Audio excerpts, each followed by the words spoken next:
This is my grandpa's talk show.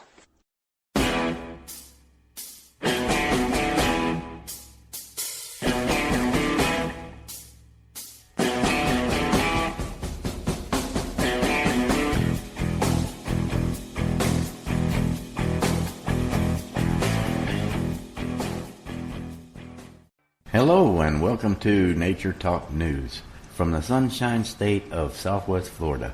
Where there's nature, there's news. Today's episode is with Sandra Bontempo from Ohio to talk about her friends, the Sarama chickens, and what role they play in her homestead soap and spa industry. Hi, Sandy. Hi, James. How are you? I'm good. How are you doing today? I'm doing well, thank you. Oh, good. I was listening to you on a podcast. This is only your second podcast that you've ever been on, I heard. That is correct. Yes. So this is new territory for me. And it gets easier as it goes. I listened to you on Skincare Talk Radio and with the Celicent. And it was an interesting show. I heard that you were talking to her about some chickens that you have. I have a lot of questions to ask you. They're the Sarama chickens, and I never heard of a Sarama chicken until I looked it up on the web. Like everybody has their own little pets and their little dogs and cats and things like that, and their birds and everything. You have chickens. I do. Yes. And Saramas are... You know, I don't just have Saramas, but I have a set of big girls, and then my Saramas are my little girls, and they're a specialty breed. They're known as teacup chickens because they're kind of the size of your hand when they're full grown. They're like miniatures, and so they're a lot of fun. People look at them twice because they have to make sure that they're not a toy. Oh, I bet. Never seen anything that small for, other than just a small baby chicken, I know the little chicks when they're born, normal chickens are small, but they start growing up pretty fast there, and then they get big. So, well, there's a couple of things I'd like to learn about them, and, you pretty much told what kind they were. I have a couple of questions. Now you're in the industry of you sell soap and I make soap and skincare products. Yep. Yeah, soap and skincare products. And I listened to that episode, and you was talking about using goat milk and eggs in making that soap and cream and whatever.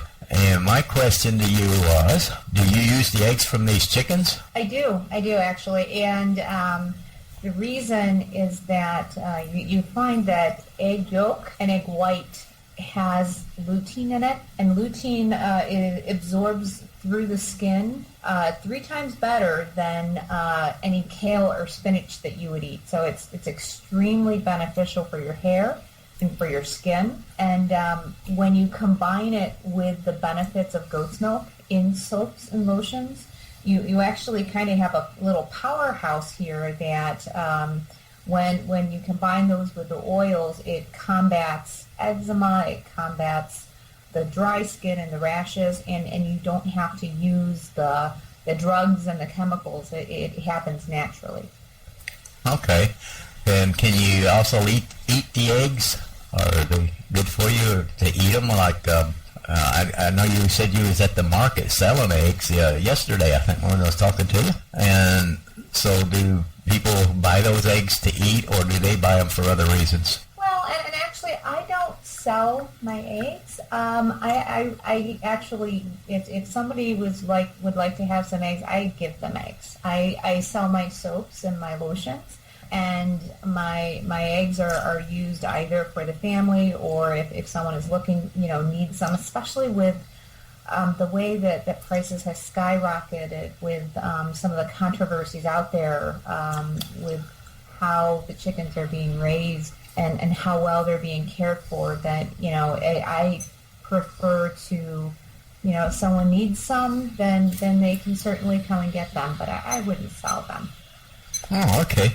So, and they have actually eggs that are that come from I don't know what you would call it, a natural, where the chickens get to go outside, and my girls own our backyard, so they're what you would call pasture raised. So they've got access to sunlight and bugs and all sorts of good stuff, and because of that, they get more nutrients, and so the eggs that come from pasture-raised chickens like that have half the cholesterol. They have twice the lutein and twice the omega-3s, and they actually taste better. It's one of those things where if you buy a grocery store egg and you open it, and then you open up an egg from a pasture-raised farm or a backyard chicken egg, they look entirely different. There's not that runniness, and the yolks are a brighter orange because there's the higher concentration of the omega-3s, and they actually taste better. At least in my opinion, they do. But I'm a little biased. Yeah, it sounds interesting. I might have to try to find me some around down in here in Florida. I'm pretty sure there might be something around in here with something like that. I know we got brown eggs down here. We've got, when I was a kid, we had banny eggs from the little banny chickens, and they was totally different tasting too. And I like the banny eggs, and so. Yeah, well, Saramas are like the ultimate in bannies. So their eggs are itty bitty. Wow, you take 6 of them to make 3, huh? Or is that about what size they are? About half the size? Yep, and it's actually fun because if you're making eggs for a little kid, you can take the little eggs like that and you can poach them, and it's perfect for a little kid size. So wow. Neat. So when you raising these chickens, did you start from when they was babies? You know, the funniest thing I ever seen, and this is something that the audience is going to love. I went and watched that video that you had up on YouTube where you gave the chickens a bath. Yeah. I've never heard of that before. And, you know, then I got to think, well, some people give their cats a bath and their dogs a bath. And I watched that video, and the funniest thing about it was you set them chickens down in that water, and they just sit there and let you scrub them with the shampoo and everything. And then you got the hairdryer out and run that hairdryer on them, and they just sat there. And I was amazed at that. And I mean, is that something that you had to train them to be still for, like you would a dog or something, or are they just naturally not afraid of getting a bath? No. It's something that I had to do with them from the time when they were little, so they got accustomed to it. Okay. And they love the hairdryer because it's warm, and when they get out of the bath, they get out of the tub, it's cold, so they're wrapped up in a towel and they're shivering, and the hairdryer, it's just, like cuddling up to a warm heating blanket. They love it. And a lot of times they'll get tired and sleepy, and they'll fall asleep in my lap while I'm blow drying them. Wow. Now how... You know what? I will tell you something. Yeah, I actually make my own pet soap and pet shampoo.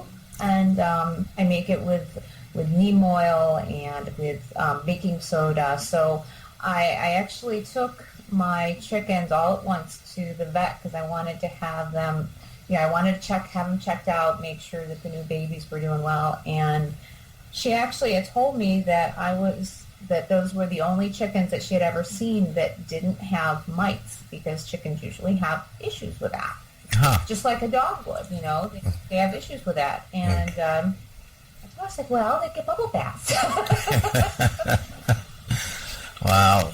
So how hard is it to raise chickens? I know they are outside in a pen or in a chicken house and things like that, but are they a lot of trouble to maintain? No. I mean, if you're thinking about raising chickens, you want to get educated, because there's some sensitivities that they have. Like chickens are susceptible to respiratory diseases, so there's some items that you need to do some research on and learn about, and there's some things that I learned the hard way. But once you kind of get the hang of it, it's actually very low maintenance. It's very similar to taking care of a cat. You know how your cats are very independent? Uh-huh. My chickens are very independent. Although they hear the screen door and they know that, the treat lady's coming and they're all waiting at the fence ready to jump and grab some. But for the most part, they, my goal is to make sure their food and water is clean and that my children have a place to hang and play with them, and we keep an eye out for predators. Wow. That's amazing to have a pet like that. Okay, another question I want to run through. I know the farmers, when they've got cows, they use the cow manure to spread over their gardens and things. And some people would use it, horse manure to make a stockpile or whatever, and make mulch and things like that. What do you do with your chicken poo? Actually, it's funny because I have the greenest backyard in the entire city, and I don't do a thing to it. All right. Not a thing. It's all the chickens. I don't do a thing with it. It's from the girls, and it's from, making sure that they're eating right, and it's the one. Chickens are the one animal that they do everything they can to give back. Okay, and you say you do not eat your chickens, so you do eat chicken, but you do not eat your chickens. No, and I'm very picky about what chicken I will purchase because I know the difference between how an animal is raised. Like, for example, you hear this, our chickens are vegetarian fed. Well, chickens are omnivores. Protein is good for them. They should be out there eating bugs and worms and stuff like that. That's what keeps them healthy. So when you say a chicken is vegetarian fed, well, you're not necessarily doing the best thing for the chicken or for your eggs. So you really have to be an educated consumer. Wow. Now, when you do have a website, I'm going to put the address to your website on the show notes too, but where people can go up there and see some of the products that you make, your shampoos and your soaps and things like that. I was up there looking at it a few times, and some interesting things there that you have. So I'm going to throw that website up there on the show notes so everybody can go check you out. Thank you. I appreciate it. I have a lot of fun making soaps. I love it. It's a great creative outlet. It sounds like something from the 1900s, make your own soap. It kind of is. Like I said, my great-grandmother used to make soap for the Army wives, so it's been passed down, although it was passed down to me reluctantly.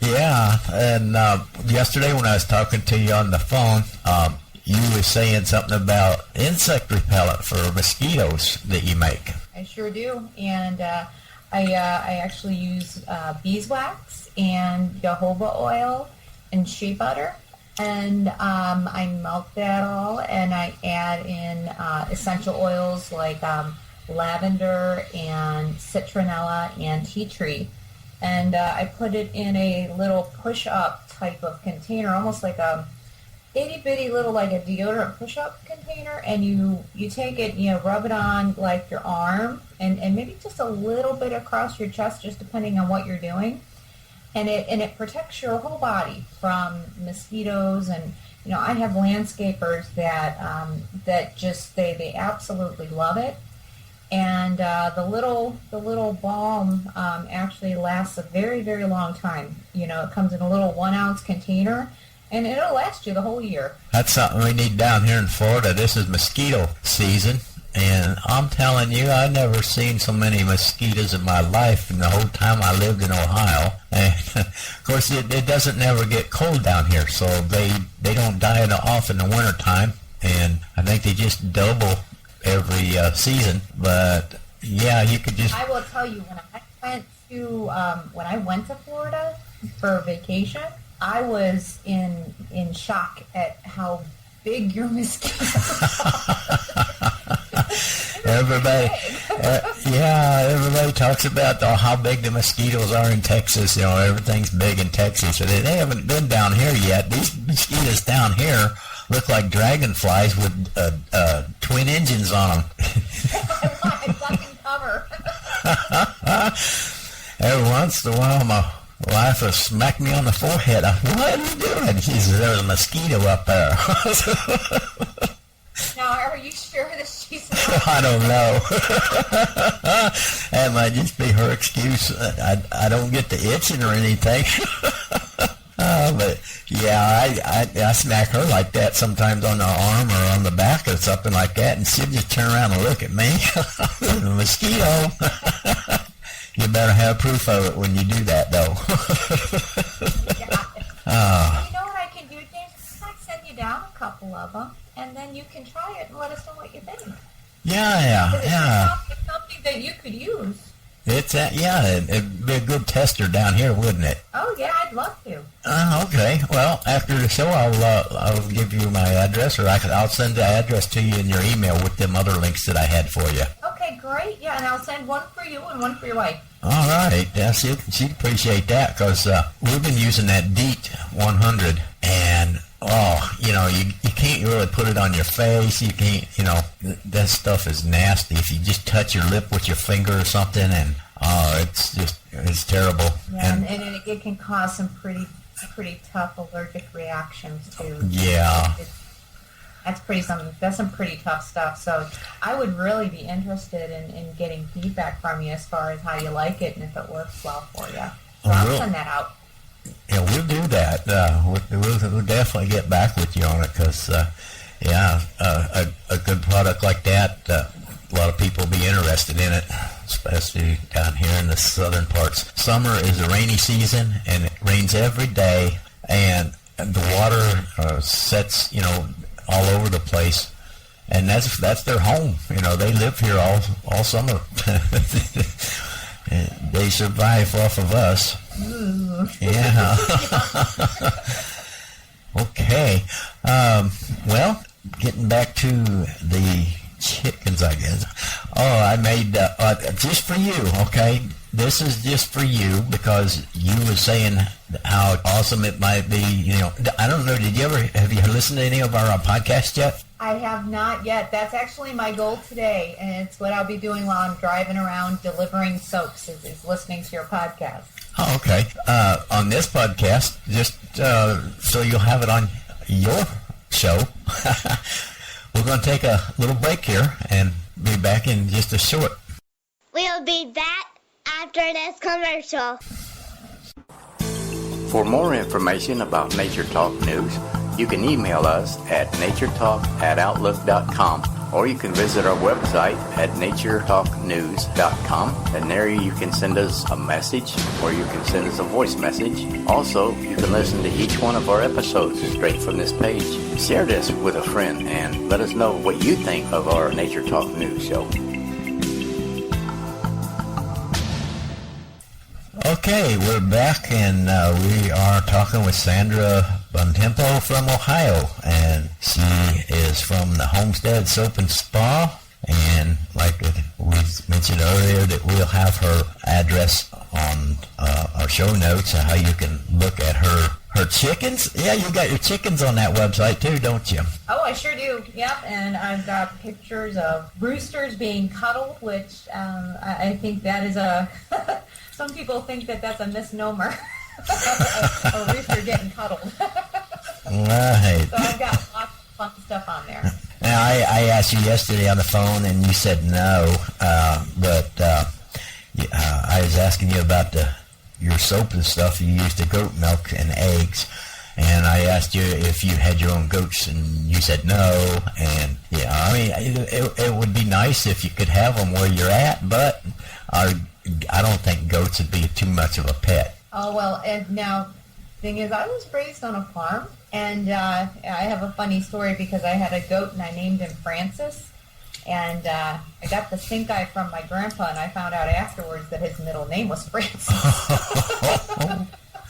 And I didn't know that. Oh, wow. And so Francis the goat and I were best friends after that.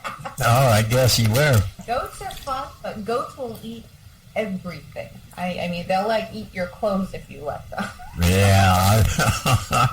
Don't throw anything on the ground. They claim it right away. Mm-hmm.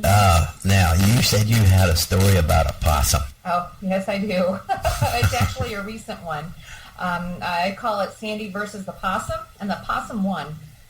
So I saw these red eyes staring at me, and it scared me to death. And I ran into the house, and I told my husband there was a giant rat in the chicken coop, and I had all the chickens in my arms, scared out of my wits. He had to think I was insane. Oh. So he came out. He came out and was looking, and he's like, "It's not a rat, it's a possum." And again, I live in the suburbs, so we don't really get those very often. So I wasn't sure what to do, and I went to my friends on Facebook, and I'm like, "How do I get rid of it? I can't shoot it. I don't know what to do with it." And everybody on the Facebook was so worried about the possum. I'm over here scared my chickens are going to get eaten, and everyone is worried about the possum. Wow. I don't know. Yeah, I don't know if they eat chickens or not. I don't know. We got possums out here that roam around at night, and we don't know exactly. I'll have to check that out and see what they do.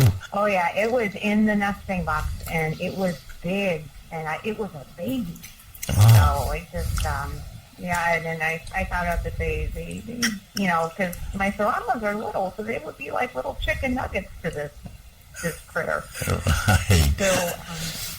Wow. Yeah, so I went out to Tractor thinking, okay, I don't want to hurt it. I don't know what I would do with it if I caught it. So I got this trap that was supposed to be like a catch and release trap. Uh-huh. And I did some searching, and it's like, okay, what do possums like? Possums like stinky cat food, which is gross. Ooh. So I set this trap. I put the stinky cat food in. I had my little girls sleeping with the big girls in the coop that my husband made, which was like Fort Knox. So the coop was empty. Next morning, I get up, and the trap isn't sprung, and the cat food is gone. Wow. I'm thinking, really? Sneaky. And the next day, the cat food was gone.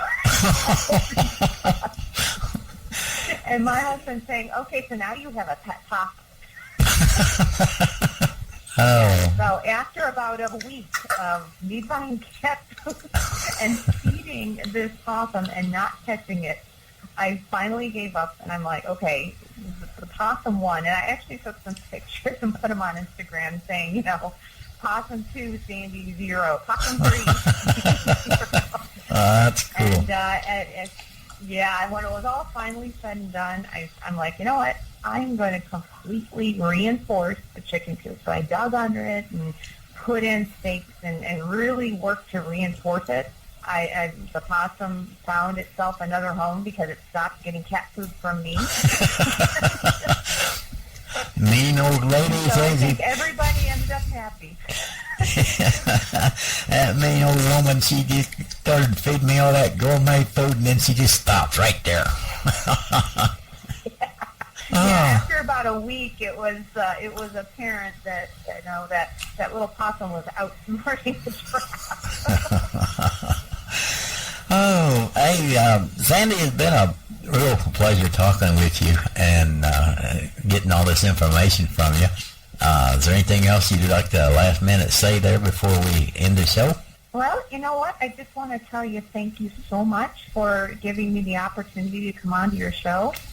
And I wanted to tell you that truly I'm just a hobbyist. I'm not an expert in chicken keeping, but if you've got an audience member, someone who's really interested in learning more about raising chickens, they really need to check out Lisa Steele at Fresh Egg Daily. She's got a blog and a book, and is actually very well known for her expertise in natural chicken keeping. And a lot of what I learned from her. Yeah, she wants to be on the show. I got a message from her the other day saying that she would love to be on the show. So she's supposed to get yeah, she's wonderful. She said she'd get a hold of me next week sometime and how to go about doing that. So I said, okay. So I gave her my phone number and chickens and ducks.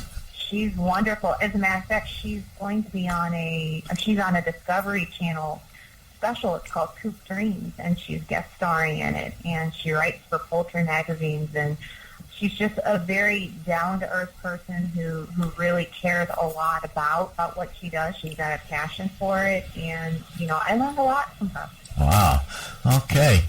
Well, that wrapped up our time there, and so, like I said, we appreciate you being on the show, and I hope you come back and maybe talk about some more of your chickens and your soaps and shampoos and things like that you make. So, okay, Sandy, thanks a lot, and we'll talk to you later. All right, have a good day. You too. Bye. Bye.